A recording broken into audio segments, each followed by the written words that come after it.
Bonjour à tous, ravie de vous retrouver. Je suis Anne-Claire Dubreuil, guide au Musée des Beaux-Arts. Et en attendant de vous voir à l'exposition, j'ai choisi de vous présenter une œuvre qui m'a particulièrement touchée. Il s'agit d'une maternité en terre cuite, d'une sculpture en terre cuite de Shana Orloff, qui date de 1924. On peut voir deux figures, une mère qui tient fermement et tendrement son petit dans les bras.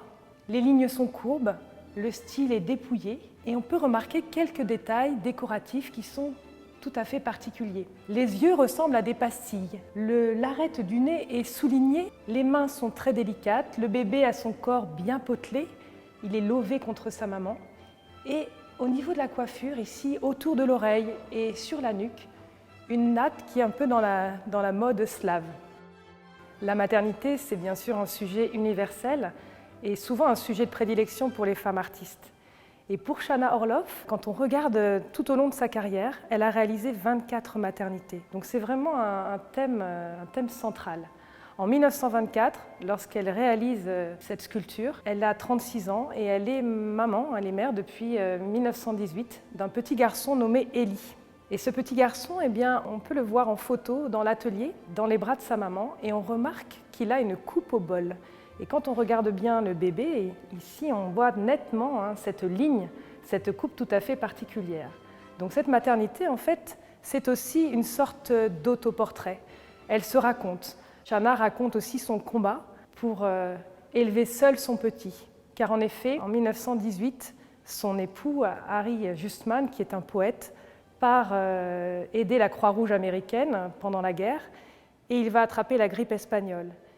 Et Shana va devoir élever seule son enfant. C'est un de ses combats, une des épreuves qu'elle va devoir surmonter, comme elle en a surmonté dès sa jeunesse, puisque Shana est née en Ukraine, dans une famille juive, qui va fuir les persécutions et qui va arriver ensuite à Paris, et Paris représente une sorte d'espoir. Elle est toute jeune, elle travaille dans un atelier de couture, et on remarque très vite son coup de crayon. Elle dessine très bien. Et elle va être encouragée à tenter l'entrée dans une école qui est gratuite, c'est l'école des arts décoratifs, contrairement aux beaux-arts. Elle va présenter à ce concours le portrait de sa grand-mère, un dessin qu'elle va faire de mémoire, qu'elle va faire d'après photo, et elle obtient le 2e prix du concours. Ensuite, elle s'initie à la sculpture dans une académie qui s'appelle l'Académie Vassiliev.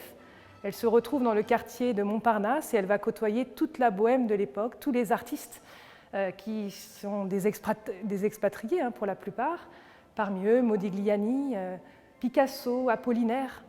Et elle va ainsi baigner dans cette école de Paris dont on va parler plus tard. Elle va devenir l'une des figures majeures justement de cette école.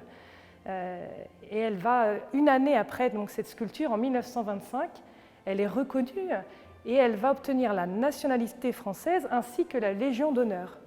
Donc c'est vraiment une artiste tout à fait remarquable pour son style aussi, très épuré, ses courbes lisses. C'est une artiste majeure du XXe siècle. Alors je vous invite à venir dans l'exposition qui présente 5 œuvres de Shana Orloff et vous allez découvrir sous ces courbes lisses une grande force, une grande tendresse qui émane de tous ces personnages. Je vous dis à très bientôt.